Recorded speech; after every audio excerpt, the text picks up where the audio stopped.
ভারত আর পাকিস্তানের মধ্যে সংঘাত বেড়েই চলেছে। উভয় দেশই বিভিন্ন স্থাপনায় হামলার দাবি করছে। স্থলভাগ, জলভাগ ও আকাশসীমা পেরিয়ে সাইবারে গড়িয়েছে এই যুদ্ধ।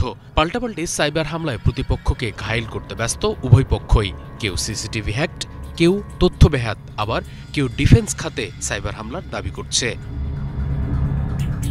এমন পরিস্থিতিতে দুই দেশের প্রতিবেশী রাষ্ট্রগুলো কি অবস্থান নেবে তা নিয়ে একটি প্রতিবেদন প্রকাশ করেছে বিবিসি। প্রতিবেদনে বলা হয়েছে, মিডল ইস্ট ইনসাইটস নামের প্ল্যাটফর্মের প্রতিষ্ঠাতা ড শুভদা চৌধুরী বলেছেন, ভারত ও পাকিস্তানের আশেপাশের দেশগুলোই আর্থসামাজিক দিক থেকে পিছিয়ে থাকা মানুষের সংখ্যাই বেশি। ভারত ও পাকিস্তানের মধ্যে সংঘাত যদি দীর্ঘস্থায়ী হয় তাহলে এতে বেশি ক্ষতিগ্রস্ত হবে এরকম মানুষের সংখ্যাটা খুব বড়। তিনি বলেন, কোভিড মহামারীর পর থেকে এইসব দেশের অর্থনীতি ধুঁকছে, তাই এ ধরনের দেশগুলোর অর্থনৈতিক স্বার্থ বেশি গুরুত্বপূর্ণ। প্রতিবেদনে বলা হয়েছে, পাকিস্তান, আফগানিস্তান, বাংলাদেশ, শ্রীলঙ্কা, নেপাল, ভুটান ও মিয়ানমারের মতো প্রতিবেশী দেশগুলোর জন্য ভারত ও পাকিস্তানের মধ্যে চলমান উত্তেজনা বিভিন্ন দিক থেকে খুবই গুরুত্বপূর্ণ।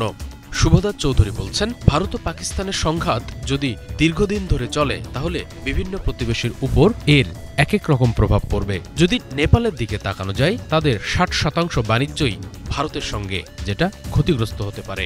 বন্দর এবং বাণিজ্যের ব্যাপারে নেপাল সমস্যায় পড়বে। নেপাল ও ভারতের মধ্যে দীর্ঘ সীমান্ত রয়েছে এবং তারা চাইবে এই সংঘাত যাতে দ্রুত শেষ হয়। তবে চীন এই পরিস্থিতির সুযোগ নিয়ে নেপালের সঙ্গে তাদের সম্পর্ক আরও এগিয়ে নিয়ে যাওয়ার চেষ্টা করতে পারে। শুভদা চৌধুরীর মতে, ভুটানের ক্ষেত্রেও এই একই ধরনের অর্থনৈতিক সংকট দেখা দিতে পারে, কারণ ভারতের অর্থনীতি ক্ষতিগ্রস্ত হলে সেখানকার পর্যটন শিল্পও প্রভাবিত হবে।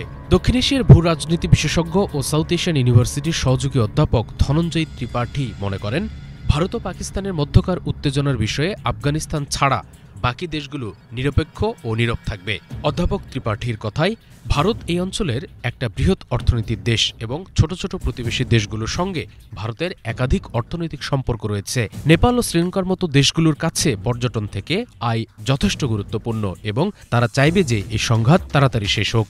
ভারত ও শ্রীলঙ্কার মধ্যে একটি মুক্ত বাণিজ্য চুক্তি রয়েছে এবং সাম্প্রতিক অর্থনৈতিক সংকটের সময় ভারত শ্রীলঙ্কাকে অনেক সহায়তা করেছে। সম্প্রতি প্রধানমন্ত্রী নরেন্দ্র মোদীও শ্রীলঙ্কা সফরে গিয়েছিলেন।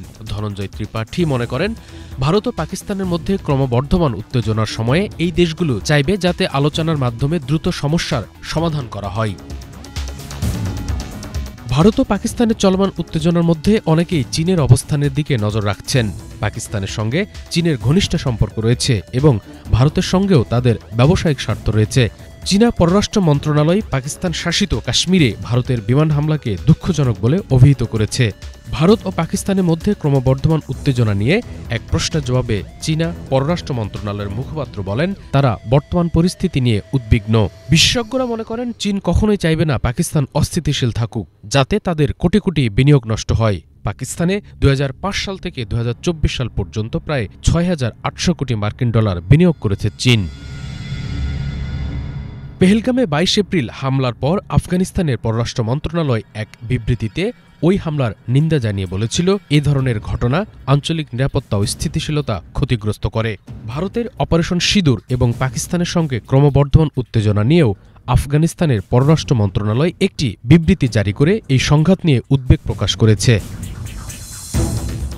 ভারত ও পাকিস্তানের চলমান উত্তেজনার মধ্যে ইরানের পররাষ্ট্রমন্ত্রী আব্বাস আরাকচি চলতি সপ্তাহে পাকিস্তান ও ভারত সফর করেছেন। ইরান পেহেলগাম হামলার নিন্দা করেছে এবং দুই দেশের মধ্যে উত্তেজনা কমাতে মধ্যস্থতার প্রস্তাবও দিয়েছে। ইরানের প্রেসিডেন্ট মাসুদ পেজেশকিয়ান পেহেলগাম হামলার নিন্দা জানিয়ে ভারতের প্রধানমন্ত্রী নরেন্দ্র মোদীকে ফোনও করেছিলেন এবং ভারতের সঙ্গে উত্তেজনা নিয়ে পাকিস্তানের প্রধানমন্ত্রী শাহবাজ শরীফের সঙ্গেও কথা বলেছেন। ইরান ও পাকিস্তান প্রতিবেশী এবং এই দুই দেশের মধ্যে দীর্ঘ সীমান্ত রয়েছে।